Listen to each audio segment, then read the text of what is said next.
is a production of DallasCowboys.com and the Dallas Cowboys Football Club. How about them Cowboys? Yeah! This is an exclusive presentation of Dallas Cowboys Breaking News. And just like that, the 62nd camp in Cowboys history, the 42nd in California, and the 15th in Oxnard has come and kicked off. How about that? Here from Oxnard, California, it's good to be back. There's a smile on David Hellman's face. There's a smile on Mickey Spagnola's face. Same here with Kyle Yeomans, as we are the first podcast to get things underway for the 2021 season. And just like that, gentlemen, we're back in the thick of it. It was about time, right? I was just going to say, I'll just take a line from Jerry Jones. I mean, we're going to get into it, but which part? It's going to be a clean line? It's going to be clean. It's going to be clean. Good. No, not planning on dropping any F-bombs right now, but just he was talking about how he, are we ever going to do this again? Are we ever going to have a press conference where you can talk to people and just feel kind of normal about what we're doing? And that's what's happening right now, and it's really exciting. It's very, very exciting. It's as close to normal as we've known it in quite some time, right? My God, like 25 people on the tennis court out there for the press conference. The press conference was normal. It went an hour. That's about what usually takes place, and it was pretty darn good. But we got to talk about the Cowboys, and it wasn't on Zoom. That's what I'm saying. We were actually looking at somebody that we were asking questions to, and then they were looking at us, and they could see who was listening and who was asking the questions. And the weather's back to normal here, which is 75 degrees and 62 in the morning when you wake up, and yeah, it was refreshing after what we've been through. Now, there's still a lot of protocols the media has to follow, but I think everybody would rather do that than what we did last summer. I think you just hit it on the word refreshed. I actually wrote that down at the end of the press conference because it kind of had that feel. And we're, of course, talking about the opening press conference, the State of the Union that was just here in Oxnard, where all three of the figurehead of the Dallas Cowboys, Stephen Jones, Jerry Jones, and, of course, head coach Mike McCarthy, talking on the podium to the entire media, which, like we just said, is refreshing in its own right, that they were on a podium and, hey, there were people in person talking to them and able to have a little bit of dialogue. But it was emotional, and I'm sure a lot of that compounds based off of what 2020 was, but I think there's a lot of expectations heading into this season as opposed to what we had a year ago that also adds to a little bit of that emotion as well.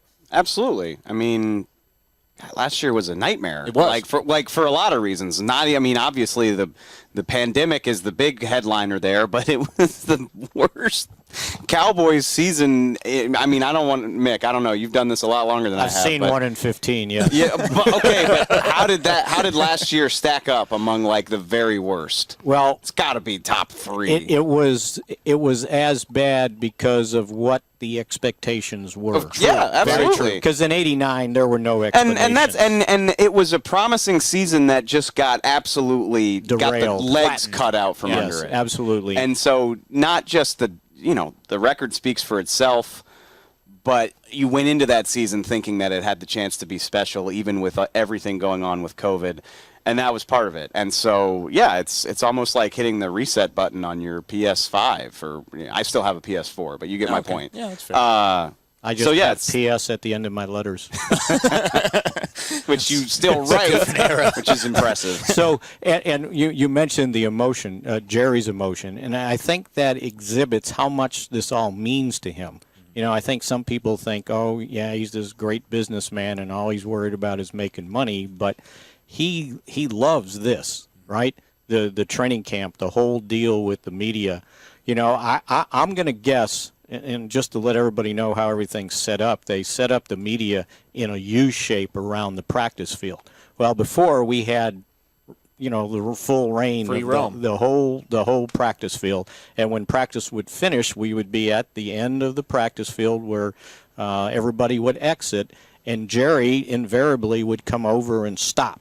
And invariably it was after, the second practice at night, 6 o'clock, when everybody's ready to get done because it's 8 o'clock back Central Time, and he would hold court, right, just on a spur of the moment. Well, I guarantee you, because we can't be at this end and the interviews are going to be at the far end of the field, the other end zone, that he's going to walk over there one or two times. He's going to find to a way. talk to us, right? Jerry Jones is a showman, and he loves the show. He said that that was the last thing he said today, was talking about the show of the NFL is back. And we played a season last year, and Tampa's championship is totally valid. Like, it's amazing what the NFL pulled off, but it sucked. I mean, it was not the NFL that we've all come to know and love in the pomp and the circumstance and having 6 weeks of anticipation and storylines. We didn't really get any of that last year, and I promise you,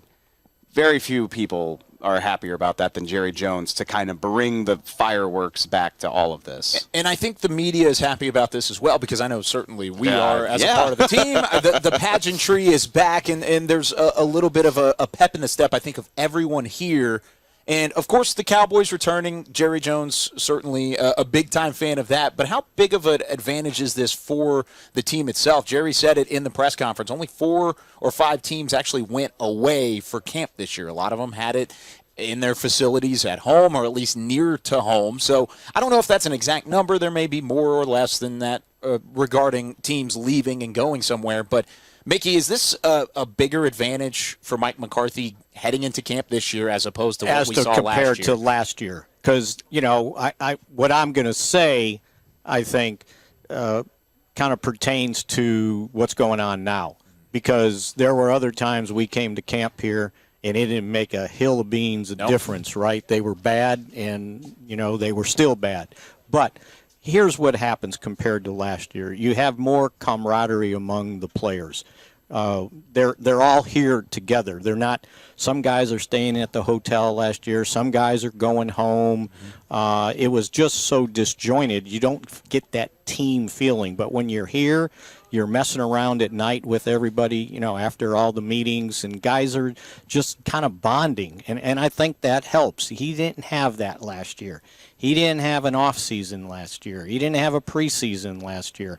Now, I'm not saying that's why they turned out to be 6-10, because there was other first-year head coaches. But I think just the whole combination of it, as I said earlier, kind of derailed the season. And, it was bad. Yeah. And it defense was bad. But there was a lot of other factors that went into it. But I just think having everybody here, 2 practice fields, outdoors. You don't have to practice indoors all the time. You guys saw at the Ford Center. I experienced at the Alamo Dome in San Antonio. It was the most depressing training camp practices day in and day out. And this was 2 padded practices a day. And the place is so gray. It's just gray. There's no sunlight. And it was depressing. And so, getting back here, I just get, what's a little pep in your step? Yeah, I hesitate to call it an advantage, because Mick just pointed out, some first-year head coaches did some great things in the league last year. Cleveland comes to mind. And the Cowboys have been coming to California for a long time without a ton to show for it. It's true. But, again, compared to last year, and actually, even going back to, OTAs, we were fortunate enough that we got to be more involved in that this year and kind of be around the team. Mike McCarthy seemed so happy to just that's why you're on a team in the first place, right? Is the camaraderie and feeling like you're part of something. They didn't get that last year. They're on Zoom the same way that everybody was doing that, and you're not, you don't get to stop and rib a guy about his college team or the basketball game last night in the hallway, all that little stuff that you take for granted. They didn't get it. So, no idea if it means that they're going to be a better football team this year, but I do think it's important for Mike McCarthy in terms of establishing his culture and the way that he wants his team to be, and obviously the players themselves getting to know each other. This is a great place to do that. I promise you that. Yeah, and let me give you an example. I was walking back from, I think I was walking back from breakfast this morning, and I passed Randy Gregory, and he's got a big smile on his face. He goes, "Hey, man," kind of gives me a little fist bump. Good to see you. Yesterday, when I was going to see where our trailer was, or where our digital media is working from the Cowboys, and Dak was going up the steps to his place, and he yelled, and I looked to see who was like on my left, and then he yelled again, and he goes, "No, good to see you," just like that, wow. right? And we didn't get that last year. We never ran into people last year. I've run into coaches that I've never met before. I had to introduce myself to Dan Quinn. I introduced myself to Cedric, the new assistant strength and conditioning coach, who, by the way, the big guy with all the muscles. Yeah, he was big. He was Emmett's fullback in high school. There we go. Wow. I said, no wonder he had no wonder he had such a great career as Scambia. That guy is huge. I thought he was interviewing for a nose tackle position, But we didn't see these guys. We didn't see anybody last year. Davis, the assistant head coach, we were taping something before the draft, and he introduced himself. We went through this whole season, and 3/4 of the coaches that were new, we didn't meet them personally. Saw Mike McCarthy in January, didn't see him again till November in person. So it's just different. And to go back to, does this make a difference? I used to hear from people that because the Cowboys were playing on Thanksgiving, they had its big advantage. And I would point out to them, they only had a big advantage when they were good. When they were bad, it didn't make a difference whatsoever that they were playing at home on a short week, right? So, but it's just better. The whole atmosphere is just better. The return to Oxnard doesn't mean we can reserve a spot for the Lombardi Trophy at the Star just yet. No. That's not the case. I don't think so. However, and there was a lot of talk about this throughout the press conferences as well, but Dak Prescott is back. The offensive line seemingly healthy heading into training camp. You have your weapons returning on offense, and then, of course, the defensive additions that make this thing kind of exciting because, of course, last year's defense historically bad. This year, hopefully, you're less than historically bad. It's not. Hopefully, that was the worst case scenario. How do things start off on the right track for Mike McCarthy? What does he have to do in this coaching staff? He mentioned establishing a winning culture. That's one big thing. But Dave, whenever you look at practice starting tomorrow, what is one of the biggest things the Cowboys have to do to get off to that hot start to ensure that they don't have a repeat of 2020? Oh well, I mean, this is my yearly crusade. Sure. Stay healthy, please. I mean, honestly, and they got to practice. They got to do all that. And a more nuanced answer is especially on I don't really care about the offense, to be honest with you. Like, as long as everybody's healthy, they're good. They're fine. Flying. Quarterback. Stay healthy. You're good. They're good. They'll be fine. The defense, I think you do need to keep a close eye on that and how they compete. Are they getting hands on footballs? Are they, killing themselves to win every rep? Maybe even, little stuff as seemingly innocuous as like talking trash. Like, I'm thinking about Micah Parsons front and center. Can't wait to showing up day one to let this these vets know, like, I'm here to compete and to win and to fight on every rep. Like, little stuff like that. I think that's what I think of when I think of a culture, and you can do that out here, and it's important, and I think people will rally to that. But my baseline answer is always just keep the important guys healthy for 3 weeks while we're out here. That's the key. It's, as I wrote on Friday, it's the old Brad Sham thing. We go to training camp to see who's going to get hurt, right? And look at the Rams, right? They lose their slamming on that, knocking on the wood. Yeah, it's wood. Good. Yeah. They lose their running back, Cam Akers, right? Torn Achilles, and you just can't. There's not enough depth these days to get through that many key injuries to key players. I think Jerry or Steven talked about their top 10 players or top 10 paid players. Yeah. You got to have those guys. You got to have those guys on the field. And last year, half of them weren't on the field. So, here's my deal with the defense. Can they just be average? I'm not asking for top 10. Just, they were 11th the year before, by the way, when it came to total yards. Can they just be average? Because they were pitiful, and they couldn't. The offense couldn't compensate for how bad the defense was. And somebody said, "Well, yeah, when Dak was there, they only went 2-3." And I said, "Yeah, they averaged 32 points a game while the defense had given up 36 in those first 5 games. Turnovers certainly didn't help with that either." Well, yeah, but still, you scored 32. True. Okay. 36 on the other side. They didn't stop. Just because you turned the ball over, the defense doesn't have to say, okay, next play, go score. Right. And that happened. So Yeah, Dan Quinn's got to make a difference. And it's not just Dan Quinn. Think about this from a defensive staff standpoint. He's now the defensive line coach, too, by the way. You know, they brought in... It's his specialty. Yeah, they brought in Adam Durd, but he's kind of just going to be the overseer while he's doing the whole thing. They've moved George Edwards to the linebacker coach. You know, it's kind of unspoken, but when you watch, if right, you watch he's kind of running things, Uh-huh. right? All right, and then they bring in Joe Witt Jr. for the secondary. So they're three key guys on that defense, four really, that it's going to change. Can they make a difference? Well, they better hope they do. And just listening to the players in the offseason, Dan Quinn's a hit already. And they look organized. You know, this time last year, defense, the linebackers weren't calling out plays, right? They weren't telling guys, hey, move there, move here. They were doing that in the OTAs. That didn't happen last year. That was a lost defense, meaning guys didn't know what they were supposed to do. A lot of the problems they had, somebody asked me about the secondary.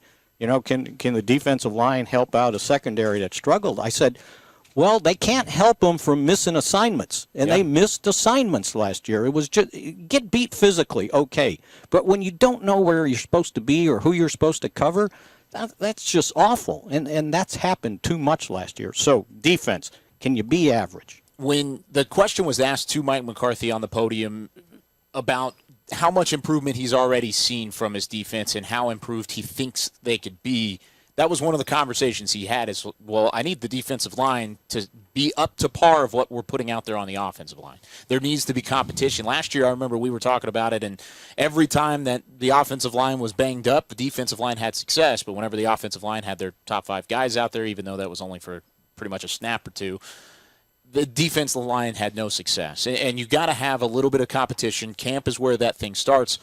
And I think that we're going to see more of that. Maybe that's a Dan Quinn effect. Maybe that's the effect of having Randy Gregory in for an entire offseason. He was talked about a lot during the press conference. Do you think those guys can have that much of an impact to maybe try and even the playing surfaces between the trenches? I mean, I don't say this to sit on the fence, but, like, that's why we're here, right? Yeah, I mean, exactly. And I was just about to say, and this happens all the time, and I get it. It goes with the territory. But I'll sit here and say a lot of people in the building are really excited about what Randy Gregory can do having had a full offseason. And I am too, for that matter.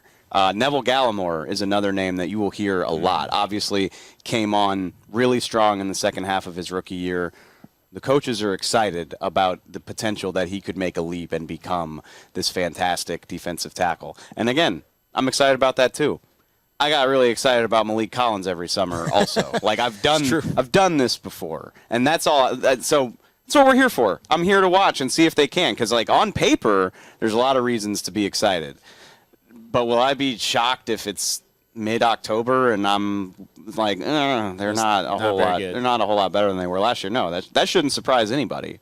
But that's going to be the fun part about the next 5-6 weeks is finding out just where they stand in that on that scale. And there's going to be competition because if you look at this defense, what's set in stone going? The edge rushers. And that's about it. Maybe Trayvon Diggs. Maybe. Yeah. I mean, I would say yes, but yeah. So not as secure as the edge rusher. So that's 3 spots. There's 8 more that I think there's a lot of competition, and that includes the linebackers, right? Nothing's given to Leighton Vander Esch and Jalen Smith. They're going to have to earn what they get. I bet if we pooled, all the people that we work with, I'm just coming up with content ideas right here on the air. Sweet.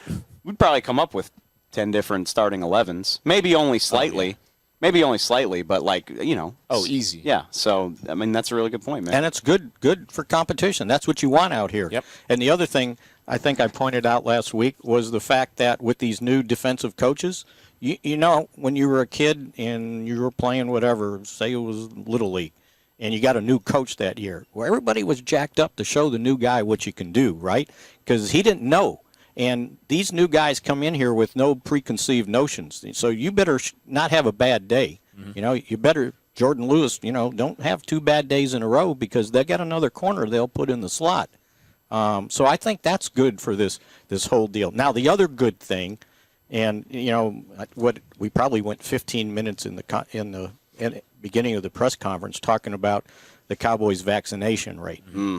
And the way Jerry put it, he said it's only a handful of guys. Now, last thing that came out was 70% of the 90-man roster was vaccinated. There's an important designation there. Jerry said there's a handful of guys that have done nothing. Zero. Like a handful of Yeah. 5 guys or less that have not committed, nothing. not done anything. And Stephen Jones actually made the really good point. Getting vaccinated is like a 5-week process. It like is. Shot, 2 weeks, shot, blah blah blah. Exactly. It takes some time. So, and we don't know the number. We'll probably never know the full number, and that's fine. But. Sure. So there's a certain number of guys that have gotten 1 shot but not both. There's a certain number of guys that have probably gotten 2 shots but aren't through their 2-week period of waiting.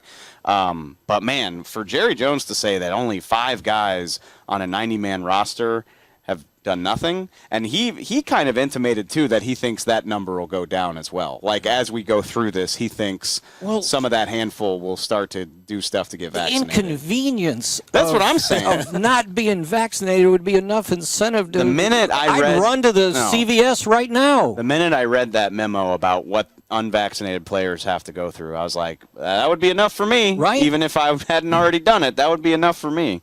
Yeah. But I think that was a good sign, and Yeah. he said he thought by time the preseason game, the Hall of Fame game showed up, that everybody we want to play should be eligible to play. Yeah, he said there should be no But you're problem eligible to at play. all. You just you would have to fly there on your own. Yeah. Lots of There's a lot obstacles. of lot of hoops to jump through for those So, guys. but that was encouraging news, especially after, and I don't blame Michael Irvin for what he said. Yeah. Because he looks at it as, you got to do everything you can do and more to be successful. Mm-hmm. And that was him, right? And if you're not getting the shot, then you're not doing everything you can do to help the team be successful. They can't say that. You got to be politically correct because it's a personal choice, right? But, Michael, I tell you a story on Michael. One day he lived in Carrollton in the suburbs where I did, and I'm driving to the ranch one day, and I see it would look like the biggest human being ever on the tallest bicycle coming down the middle of the road, right? It was a 4-lane road, and he was coming down the middle.